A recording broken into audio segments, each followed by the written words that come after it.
The face transplant was divided into three portions.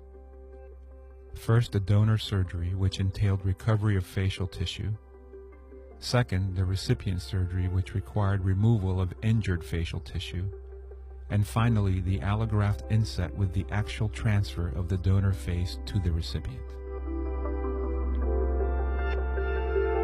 The recipient underwent surgery to recreate a defect for precise adaptation of the donor facial allograft.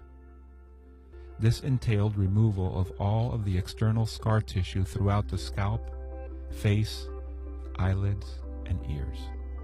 Mid-face skeletal osteotomies were designed in a manner to precisely match the mid-face skeletal osteotomies of the donor facial allograft.